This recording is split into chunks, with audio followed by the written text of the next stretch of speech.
미국 사람들은 야구를 참 좋아합니다.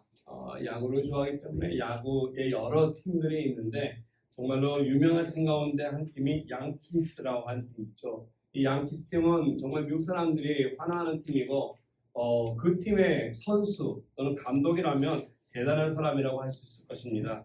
근데 이 양키스 팀의 감독을 역임했던 사람이 한 분 있습니다. 빌리 마르틴이라고 하는 유명한 선수였습니다. 감독을 했는데 선수 시절 때 이 사람은 그 팀에서 뛰면서 1950년에서 57년 동안 그 팀을 월드 시리즈의 챔피언으로 7번씩 이끌 수 있을 정도로 기량이 뛰어났던 그런 선수입니다. 그래서 옛날 분들은 많은 사람들이 그를 잘 기억하고 있습니다. 근데 안타깝게도 그 사람에 대해서 선수 때는 정말로 박수를 치고 환호했었는데 그 후에 은퇴하고 나서의 그의 행보를 보면은 많은 사람들이 참 안타까워하고 아쉬워하고 힘들어하는 그러한 모습들을 본다는 것입니다. 왜 그러냐면은 그 사람은 은퇴 후에 양키스를 그만두고 감독으로 일을 하기 시작했습니다. 그런데 어느 팀을 가든지 참 문제가 되는 건 뭐냐면 그 감독직을 맡고서 그 팀에서 감독을 오래 하지 못했다는 것입니다. 금방금방 자리를 옮겼습니다. 뉴욕 양키스에서 감독으로 와달라고 부탁을 해서 감독직을 맡고 했는데 그러다가 얼마 안 돼서 그만두게 되고 또 다시 불러서 했는데 그만두게 되고 이것을 5번씩이나 번복하는 그런 일이 있었습니다. 그러다가 결국 1988년도에 아주 영영 이 야구계에서 퇴출되는 그 어느 팀에서도 다시 그를 부르지 않는 그런 불행한 인생으로 마무리했다는 것입니다. 왜 그랬을까? 정말 선수 시절 때에는 많은 사람들이 환호받으면서 월드 시리즈를 그렇게 많은 이끌었던 좋은 선수였고 기량이 뛰어난 선수였음에도 불구하고 왜 이렇게 감독 생활은 그의 선수 생활처럼 잘하지 못하고 불명예스럽게 퇴출되었을까? 그는 어느 팀에 가든지 감독으로서 어떤 일이냐면 부딪혔다는 것입니다. 이 선수들과 부딪히지 않았으면 구단주랑 부딪히고 자꾸 시비가 걸리는 것입니다. 그래서 구단주랑 마음에 안 맞고 부딪혀가지고 결국 거기 나오게 되고 또는 선수들을 지도하면서 자기 마음에 안 든다고 부딪히게 되고 심지어 나중에는 이 자기를 인터뷰하는 이 카메라맨들이나 기자들이나 이런 사람들하고도 부딪히는 여러 가지 소통의 문제나 관계의 여러 가지 문제가 있었다는 것입니다. 그래서 어느 곳에 가든지 간에 항상 이와 같은 불화를 일으키고 싸움을 일으켜서 그 팀을 해체시키는 어려움을 주는 그런 일이 있다 보니까 결국 감독 생활을 오래 하지 못했습니다. 많은 사람들은 생각합니다. 저 사람 참 능력도 좋고 재능도 좋고 참 일 잘하는데 왜 성공하지 못할까? 왜 재주도 들고 여러 가지 할 줄 아는 게 많은데 참 탁월한데 왜 많은 것을 누리지 못할까라고 우리는 가끔가다 물어볼 때가 있다는 것입니다.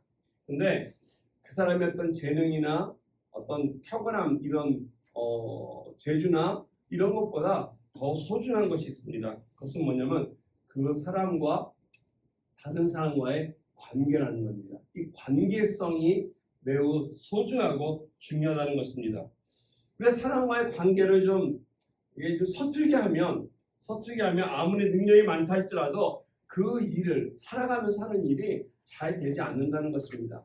내가 아무리 기량이 좋고 뛰어나다 하더라도 같이 많은 사람과 함께 더불어서 살아가는 이 세상 가운데서는 관계가 주어지지 않기 때문에 이것이 소통하지 않기 때문에 바른 관계가 없기 때문에 결국 좋은 결실들을 좋은 열매들을 맺지 못하는 것입니다.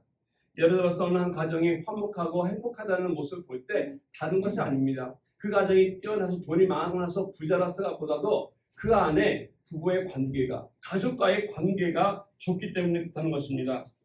밝고 신선한 나는 어느 공동체에 가서 어느 동문회 가서 참 재밌고 유익하다 좋을 때는 가만히 보면요 그 안에 사람들끼리의 관계가 참 좋기 때문에 그런 게 아닌가 생각이 듭니다. 서로와의 관계가 건강할 때 우리의 기분도 좋고 우리 삶도 활력을 입고 그리고 하는 일마다 잘 좋은 일 결과를 낸다는 것입니다. 예수 믿는 우리들은 어떨까요? 마찬가지입니다. 우리들의 어떤 능력보다도 우리 삶 속에서 내가 예수를 믿고 살아갈 때 하나님과의 관계가 매우 중요하다는 것입니다.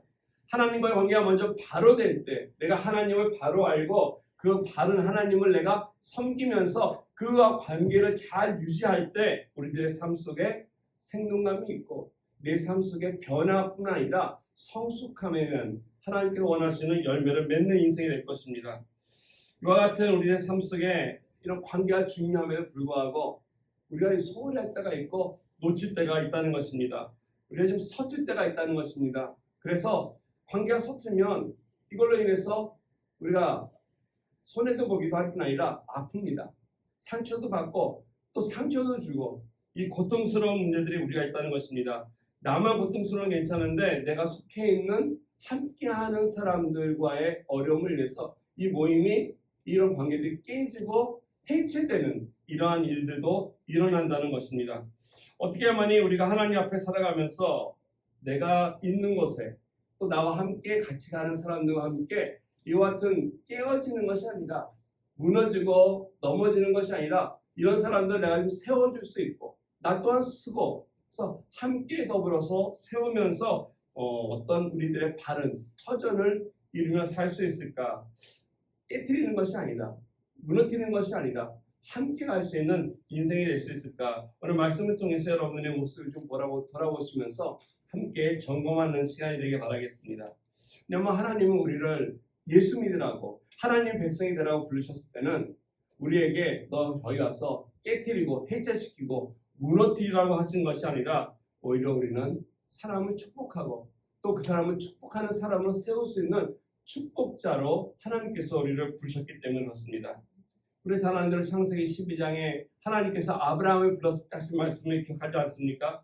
내가 내게 복을 주어 내 이름을 창대케 하고 라고 말씀하셨지만 너로 하여금 복의 근원이 되게 하겠다.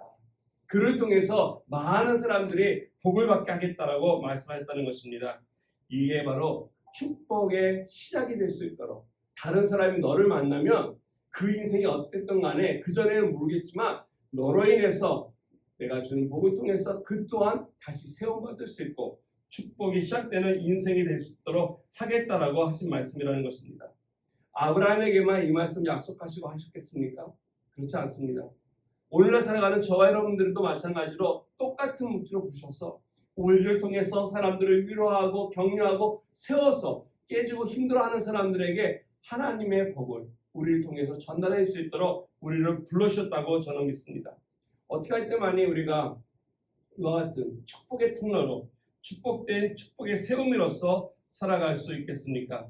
오늘 이 말씀 속에 보면은 바울은 그리스도인들에게 있어서 마땅히 아주 당연히 해야 할 여러 가지 일들에 대해서 얘기하는데 우리가 살아가면서 하는 사명이라는 것 우리는 마땅히 해야 한다고 말씀드리는데요. 이것에 필요한 것을 잘 말씀해주고 있습니다. 오늘 12절 말씀 보면 먼저 우리 그리스도인들이 누군지를 잘 설명해주고 있어요. 예수 믿는 사람은 이런 사람이야 라는 것입니다. 그러므로 너희는 하나님의 택하신 거룩하고 사랑하신 자처럼이라고 얘기하고 있습니다. 하나님이 택하시고 거룩하고 사랑하신 자 여기 보면 아주 중요한 세 개의 단어가 언급되고 있습니다. 이건 사실 이스라엘 백성들 향해서 늘 하나님이 하셨던 말씀입니다. 근데 첫 번째 단어가 택했다는 거죠. 여러분들은 여러분 스스로가 하나님 앞에 나온 자가 아니라는 것입니다. 여러분이 하나님을 알고 싶어서 아는 게 아니라 하나님이 많은 사람 가운데 픽업했다는 것입니다. 택함 받은 것입니다. 우리는 선택받은 사람들이라는 것을 잊지 말아야 할 것입니다. 두 번째는 거룩하다는 것이죠. 선택만 한 것이 아니라 우리 선택한 우리를 잘 구분해놓는다. 거룩하게 구별했다는 것입니다. 세상 사람들과 같지 않다는 것입니다. 절대 세상 사람들처럼 살아서도 안 되지만은 그들과 똑같지 않다는 것을 얘기하고 있습니다. 세 번째는 사랑한다라고 말씀하시죠. 우리는 사랑받는 존재라는 것을 이야기해주고 있습니다. 이것을 보면은 우리는 저 여러분들은 평범한 사람이 아니라는 것입니다. 에이 뭐 나 혼자 이렇게 살아가는데 이상 이미 나와서 고생하면서 이렇게 살고 있는데 내 인생에 좋은 일들 그리 많지 않았는데 별볼 없는 것 같은데 아니요 결코 그렇지 않습니다. 저 여러분들은 평범한 사람이 아니고 그냥 이 세상이 흘러가는 대로 인생을 흘러서 살아가는 그저 그러한 인생이 아니라 하나님이 이 많고 많은 사람들 가운데 특별히 선택했다는 것입니다. 선택해서 구별하여서 살라고 불러주신 거룩한 백성이고 그 누구도 우리를 건드릴 수 없도록 하나님께서 보호하실 뿐 아니라 사랑하시는 그러한 백성이라는 것을 우리는 잊을 수는 안 됩니다. 그렇기 때문에 내 인생이 지금 내 모습이 이럴지라도 또 지금 살아왔던 우리 삶이 힘들고 고달팠다 할지라도 우리가 함부로 살아서는 안 된다는 것입니다. 이미 망가진 거, 다 끝난 거, 내 마음대로 살아야지 이런 것이 아니라 마음대로 사는 것이 아니라 내 삶 속에서 하나님이 원하시는 이 귀한 사명이 있기에 이것을 이루기 위해서 우리들의 삶을 다시 한번 돌이켜야 한다는 것입니다. 오히려 오늘 15절 말씀에 보면 이렇게 얘기합니다. 우리가 마음대로 살지 아니하고 선택받은 우리들에게서 이렇게 말씀하죠. 평강을 위하여서 너희가 한 몸으로 부르심을 받았나니 우리를 선택해서 살게 하신 이유가 평강을 위해서 너희가 한 몸으로 부르심을 받았나니 또한 너희는 감사하는 자가 되라라고 오늘 바울은 권면하고 있다는 것입니다. 저와 여러분을 부르신 목적이 평화를 만들기 위해서, 화목하게 하기 위해서, 한 몸을 이루기 위해서, 깨뜨리고 나누는 것이 아니라 서로 합해지고 하나가 되기 위해서, 평화를 성취하기 위해서 저와 여러분들을 불러주셨는데 이게 바로 우리들의 사명이라는 것입니다. 나 저 사람 싫어, 저 사람 불쾌해, 저 사람 불편해, 이런 사람은 내 인생에 만날 필요가 없어 하면서 우리는 사람들과 거리를 두는 것이 아니라 어느 곳에 있든지 누굴 만나든지 그들 가운데서 함께 평화를 이뤄나가며 화목해 나갈 수 있는 이와 같은 사명이 있다는 것입니다. 싸우며 부수는 인생이 아니라 같이 한 몸이 되는 이와 같은 책임이 있는 삶을 저와 여러분들에게 주셨다는 것이죠. 어떻게 해야만이 내가 진짜 이 세상에서 내 마음은 그렇지 않은데 좀 불편한 사람도 있고 어려운 사람도 있고 싫은 사람도 있고 미운 사람도 있는데 어떻게 그들과 평화를 이루고 화평을 이루면서 우리가 같이 살아가서 쓰러지고 넘어지고 깨진 인생들 우리가 그들을 회복시키고 붙들고 살아갈 수 있을까? 오늘 말씀을 좀 같이 보면 좋을 것 같습니다. 사실 우리들이 넘어지고 깨뜨리는 건 너무 쉽습니다. 근데 다시 세우는 것은 쉽지 않다는 것입니다. 우리가 이와 같이 하나님 앞에 새로워지기 위해서 나가기 위해서는 첫 번째 할 것이 있는데 그것은 뭐냐면 우리에게 새로운 인격의 옷이 있어야 한다는 것입니다. 새로운 인격의 옷. 그것이 바로 무엇이냐면은 우리 심령 속에 변화가 일어남으로 말미암아서 인격의 새로운 옷이 주어져야 한다는 것이죠. 관계를 맺기 위해서 아름답게 살아가기 위해서 필요한 것입니다. 오늘 사도 바울의 3장 말씀을 통해서 우리에게 변화를 얘기할 때 이 변화를 다른 걸로 얘기하지 않고 옷을 입는 것으로 묘사하고 있습니다. 오늘 제가 딱 보니까 다행히도 우리 이영희 성도님이랑 제이프 목사님이 같은 라인에 앉아 있어요. 이게 좀 뒤 라인에 앉아 있으면 제가 앞에서 볼 때 이 언밸런스가 돼가지고 그럴 것 같다. 똑같은 예쁜 옷을 입고 오셔가지고 옆에 딱 있으니까 밸런스 너무 잘 맞는 것 같습니다. 이게 좀 자꾸 있으면 내가 앞에 앉으시거나 뒤로 앉아 부탁했을 것 같다. 이 옷이라는 것이 매우 중요합니다.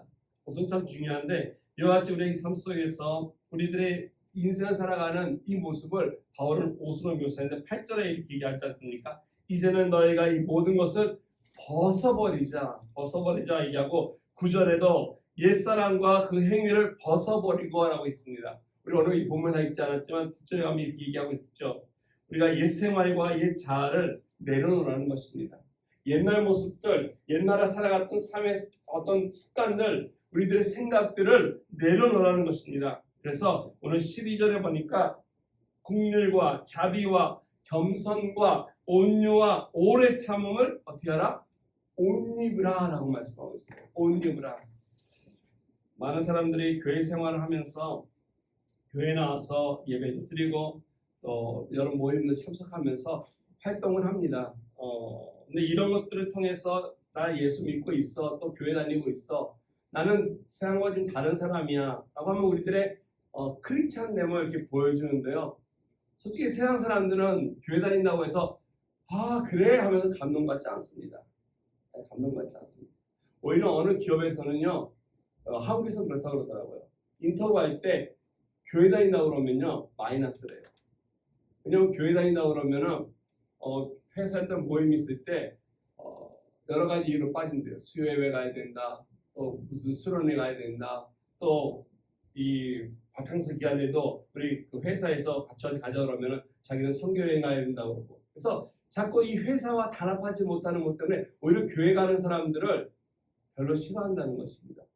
이러한 모습을 통해서 우리가 이 세상 속의 사람들에게 감동 주냐? 그렇지 못합니다.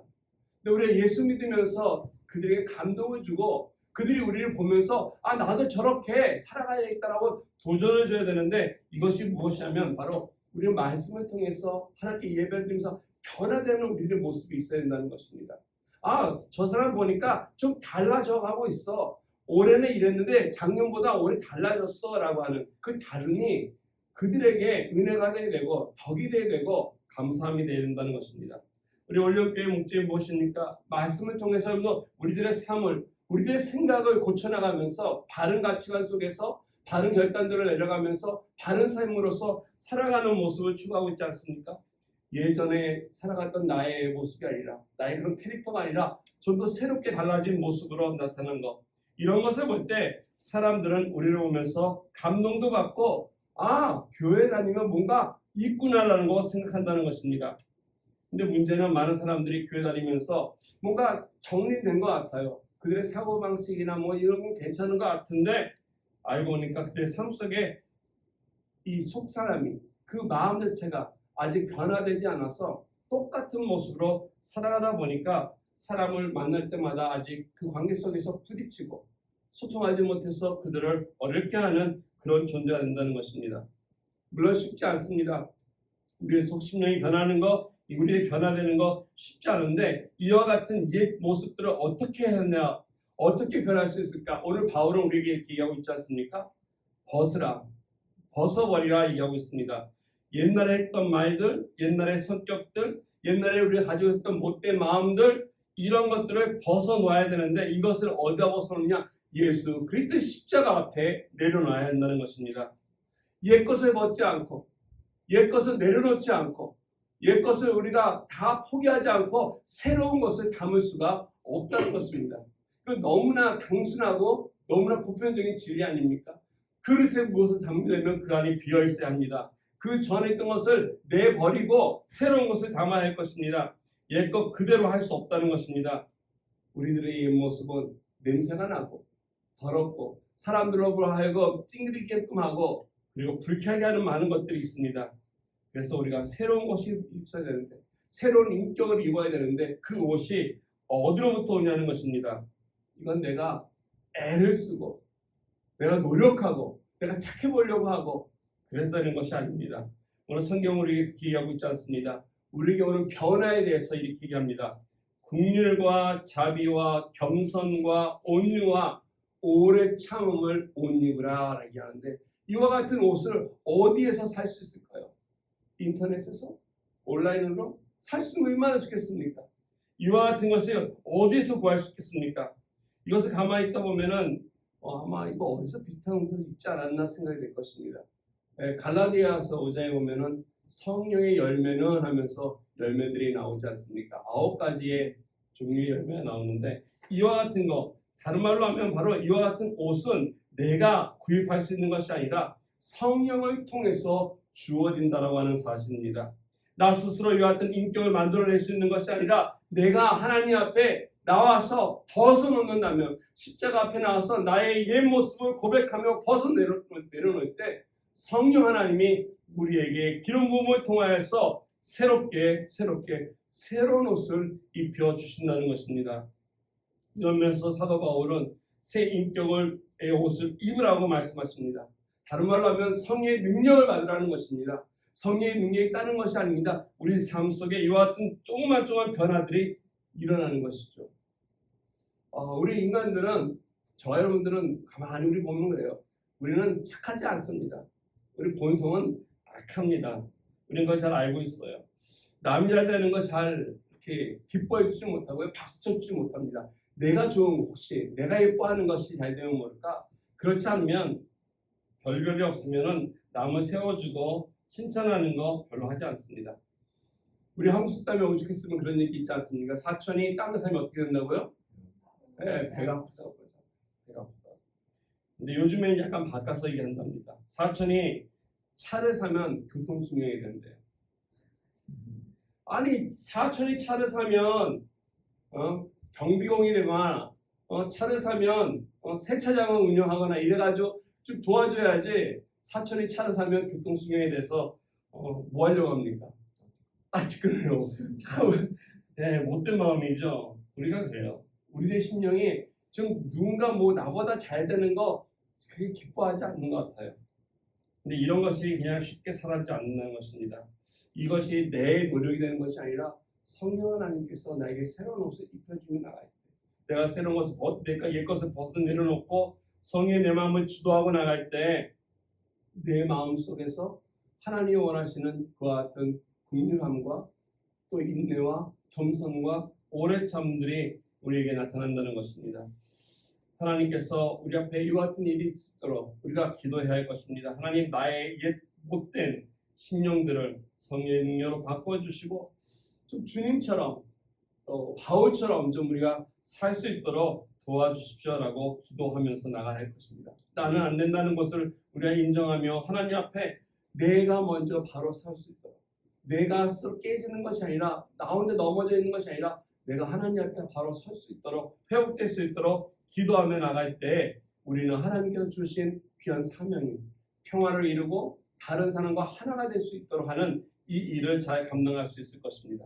두 번째로 우리에게 필요한 것은 여기 나와 있는 것처럼 관용의 실천이 필요하다는 것입니다. 다른 사람을 수용하는 것입니다. 다른 사람을 좀 어색다 하는 것을 배워야 한다는 것입니다. 내면적인 어떤 인격을 갖추고 있어도 사람들을 좀 받아주는 이런 행동이 없으면 다른 사람들을 좀 인정해주고 그들을 용납하는 이런 일이 없으면 사람들은 별로 감동을 받지 못한다는 것입니다. 오늘 13절 말씀 보시면 이렇게 나와 있지 않습니까? 누가 누구에게 불만이 있거든 서로 용납하여 피차 용서하되 주께서 너희를 용서하신 것 같이 너희도 그리하고. 용납과 용서를 말씀하시면서 전제되는 것이 있습니다. 언제 용납할 수 있고 언제 용서할 수 있냐 그 전제가 있는데요. 그러니까 누구에게 불만이 있거든. 다른 말은 뭐냐면요. 어떤 사람에게 흠잡을 것이 있으면 약점이나 실수한 것이 발견되면 이러는 것입니다. 뭔가 잘못한 것이 있으면 이걸 얘기하죠. 그래서 사도 바울은 용서를 말하기 전에 용서하기 전에 용납이라는 것을 먼저 얘기하고 있습니다. 우리가 부족하다는 것, 내가 좀 모자라다는 것, 이와 같은 사실을 전제하고 있다는 것입니다. 하나님 앞에서 그 누구 앞에서도 우리는 완벽한 자가 없을 것입니다. 완벽한 인격이 어디 있으며 성품이나 삶을 살아가는 사람이 어디 있겠습니까? 아무도 없다는 것입니다. 우리 모두는 허물이 있고요. 실수가 있습니다. 나약하고 약점이 있습니다. 부족함이 많습니다. 단지 그것이 다른 사람에게 노출되지 않을 뿐이라는 것입니다. 근데 이런 것이 발견되게 되면 얼마나 서로를 향해서 그걸 통해서 아프게 하고 힘들게 하고 어렵게 하지 않습니까? 그러면서 성경은 우리에게 얘기합니다. 서로에게 있어서 어떤 완벽함을 추구하는 것보다는 서로 상대방에게 너 완전히 이거 해야 돼 라고 하기보다는 그 부족함을 수용하라는 것입니다.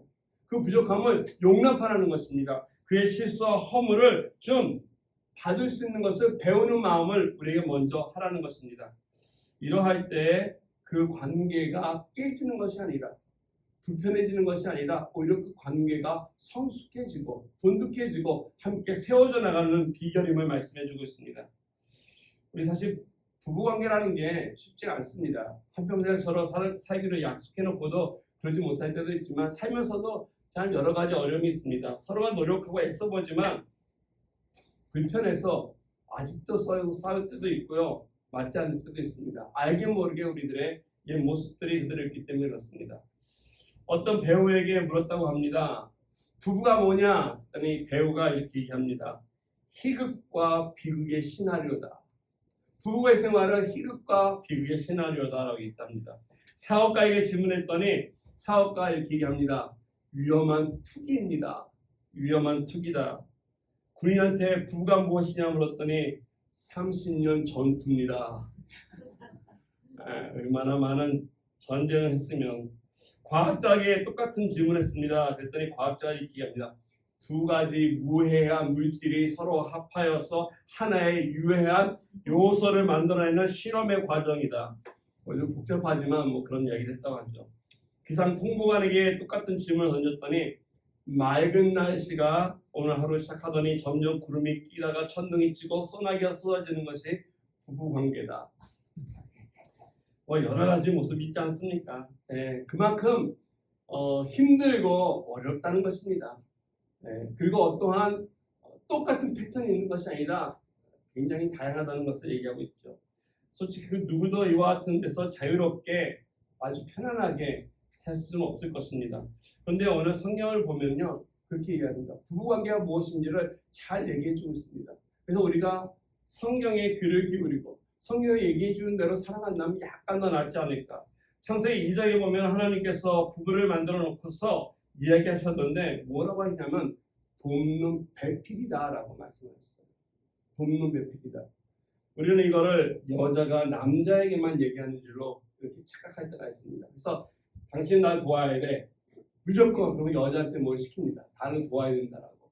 아니요, 꼭 그렇지만 않습니다. 완전한 자가 되는 것이 아니라 둘 다 서로가 부족하고 서로가 허물이 있고 서로가 실수하기 때문에 서로가 돕는 베풀입니다. 상대를 향해서 기대하는 것을 완벽하게 다 하기를 기대하다 보면은 우리가 불평이 생기고 원망이 생기고 어려워지는데 오히려 내가 상대방의 이 허물과 부족함을 채워야 할 대상이라고 하는 것을 내가 믿고 깨닫고 그 부족함을 채워주고자 할 때 그 관계가 오래간다는 것입니다. 그 관계가 나에게 준 사명을 이뤄가는 관계라는 것입니다. 이렇게 생각하면 이 부부가 서로가 돕는 것이기 때문에 서로가 그걸 채워주는 것이기 때문에 하나님 앞에 하나가 되어가는 거라고 말씀하고 있습니다. 남편이 되던 아내가 되던 자식이 되던 이 세상 사람들은 완벽한 사람 없습니다. 다 약점이 있고요. 다 허물이 있습니다. 찾으려고 들면 더 많을 것입니다. 그렇기 때문에 그와 같은 허물들이 있음에도 그걸 먼저 용납하고 그 다음에 할 것이 있습니다.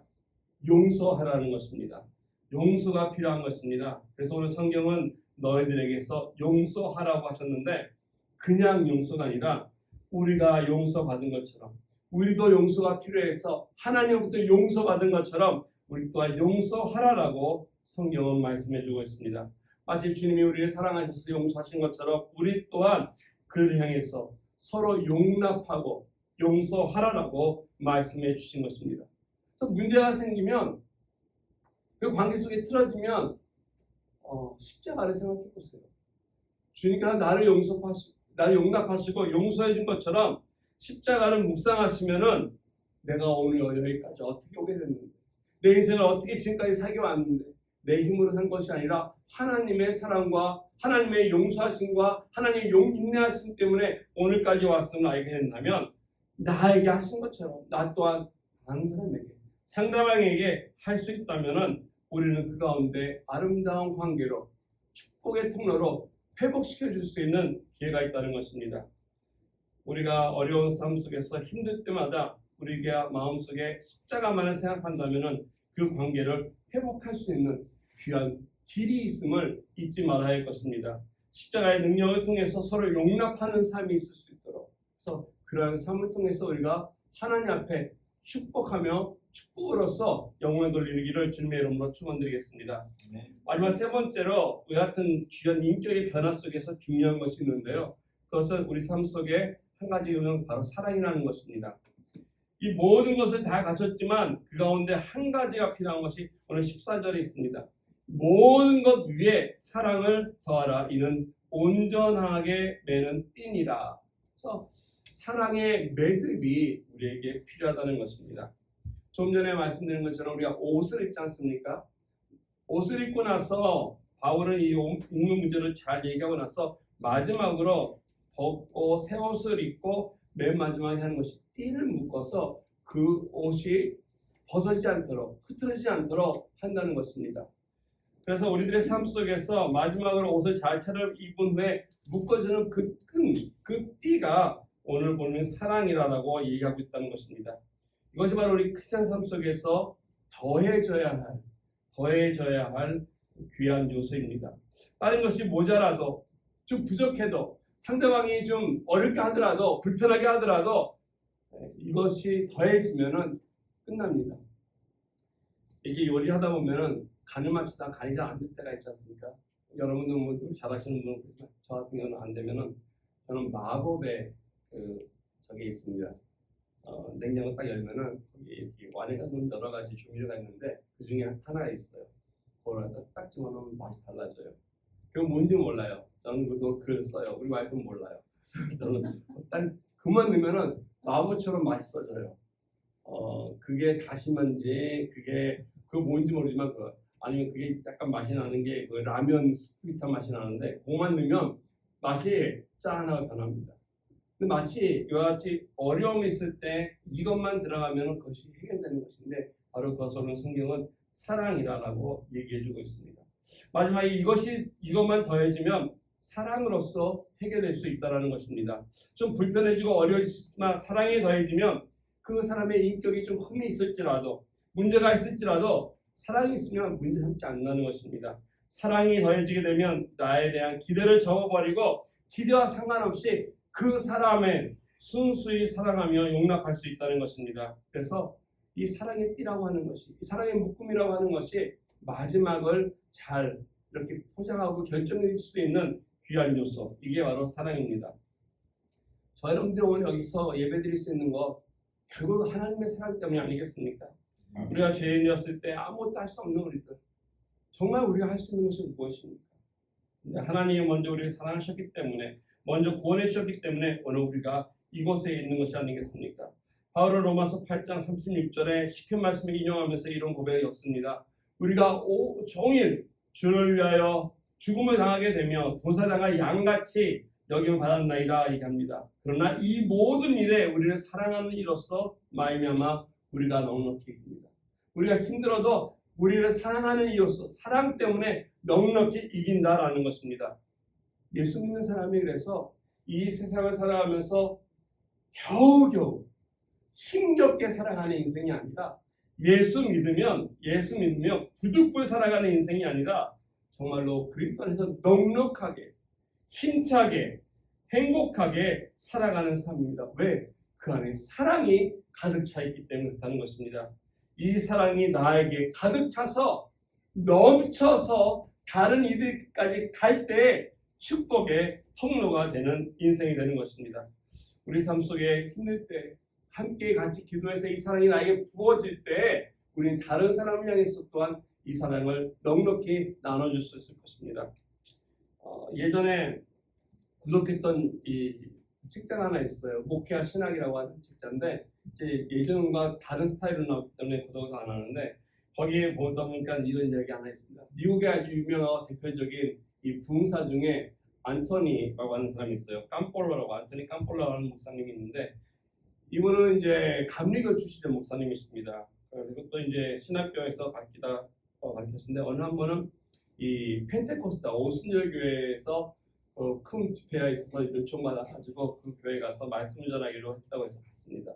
가서 이제 뭐 시간 전에 이제 앉아서 기다리며 기도를 하려고 했는데 똑똑똑 하면서 문을 열어주니까 큰 남자들 한 7명이 들어와가지고 오늘 목사님 위해서 기도하러 왔습니다 그러는 거예요. 그래서 목사님 그러셔서 그 7명이 목사님 손을 얹고 이 오순절기 때인가 막 방언다고 기도를 한답니다. 열심히 기도를 하는데 이 카톨릭 목사님 그 기도를 듣는 중에 자꾸 귀에 거슬리는 기도가 있는 거예요. 자꾸 밤 때는 좀 이상한 거예요, 내용이. 그 기도 막 하는 7명 중에 한 사람이 그런 기도를 합니다. 주님, 찰리 스토포스를 아시죠? 찰리 스토포스를 아시죠, 주님? 자기는 그 사람이 누군지 모르는데 기도하는데 이 사람은 주님, 찰리 스토포스 아시죠? 그는 여기서 한 1마일 떨어져 있는 모빌홈에서 살고 있습니다. 하나님 그 모빌홈 어디 있는지 아시죠? 뭐하는지 그 모빌홈 여기서 오버 프리웨이로 1마일 가다가 저 앞으로 내려가면 맥도날드가 있는데 맥도날드 돌면은 바로 거긴데 그 집 아시죠? 그걸 계속해서 반복하면서 한 20분 동안 기도를 그렇게 하는데 이 사람이 그런 기도를 하는 거예요. 아니 목사님들은 기도를 참 이상하게 한다. 아니 그냥 기도하면 되지 무슨 하나님한테 약도까지 무슨 오봉 프리웨이로 가서 내려가서 그런 걸 얘기를 하나. 참 하더니 거의 기도가 끝날 때쯤에 그 사람이 이걸 한참 하다 이렇게 한다. 하나님, 오늘 그 찰리가 자기 아내와 새 아이를 버리고 집을 떠나려고 합니다. 붙들어 주십시오. 그 가정을 회복시켜 주십시오라고 또 막 기도를 하는 거예요. 그리고 이제 끝나고 나서 그 사람들은 자기를 위해서 기도하러 왔는데 그 사람은 다른 사람을 위해서 기도가 간 거죠. 그래서 갔어요. 가고 나서 그날 이제 까폴로 목사님이 설교하시고 집회가 끝났습니다. 끝나고 나서 다 나와서 이제 집을 돌아가는 길에 차를 타고 가는데 어떤 남자가 막 오더니 막 와서 차 좀 세워달라고 부탁하는 거예요. 그래서 차를 까폴로 목사님이 세워줬습니다. 하면서 이야기하면서 이름이 뭡니까? 나는 까폴로입니다. 했더니 그 사람이 나는 찰리 스토퍼스입니다. 라고 하는 거예요. 그러자 이 목사님이 어떻게 했냐면 핸들을 딱 꺾어서 프리웨이를 딱 타는 거예요. 그러니까 이 사람이 어디 갑니까? 그러니까 지금 프리웨이 5번 타고 와서 저기서 조금만 와서 좌편에 내려가면 맥도날드가 하나 있고 돌면 당신 집이죠. 했더니 아니 당신이 누굽니까? 어떻게 하십니까? 하나님이 알려주셨습니다. 깜짝 놀라는 거예요. 당신은 지금 아내를 버리고 아이를 내려 가려고 그러죠? 얼마나 놀랐겠습니까? 자세하게 얘기했습니다. 정말로 우리가 누군가를 축복하려고 한다면, 정말 우리들을 통해서 그 사랑이 임해서 누구 도와주려고 하면 하나님께서 그 사랑이 넘치게 해서 알려주신다는 것입니다. 그 사람을 생각하게 하고 가장 선한 길을 우리에게 보여주시면서 도움이 될 수 있도록, 그래서 무너진 인생들을 세워줄 수 있도록 우리를 사용하신다는 것입니다. 그 전에 먼저 우리가 하나님 앞에 기도하면서 하나님, 내가 일어날 수 있도록, 하나님 바로 설 수 있도록 새롭게 나의 옛 과거를 내려놓게 하여 주시고, 그래서 성령으로 옷 입게 하여 주셔서 하나님 앞에 그들을 용납하고 용서할 수 있는 마음을 가지고 사랑으로 나아갈 수 있도록 도와주십시오 하며 기도하면서 우리 한 사람 한 사람이 정말 우리의 인생만이 아니라 함께 더불어서 다른 인생까지도 아름답게 축복으로서 세워줄 수 있는 축복의 통로가 되게 현재 바랍니다. 우리 같이 기도하기 원합니다. 우리 같이 이 시간 기도할 때 우리들에게 부끄러움도 있고 부족함도 있을 것입니다. 근데 우리 부끄러움과 부족함도 있는 건 내 힘으로 다 할 수 없으나 우리가 기도하는 가운데서 하나님 앞에 도와주십시오 기도해 나가시면서 우리 주변에 혹시 어려움 당하는 사람들이 있다면 그 사람들에게 하나님 우리를 통해서 말씀해 주시고 그들을 통해서 나아가서 그들에게 하나님의 축복을 나눌 수 있도록 허락하여 주십시오. 같이 기도하면서 우리들의 가정 또 우리들의 심령 또 부족한 그들을 위해서 기도하겠습니다. 기도합니다.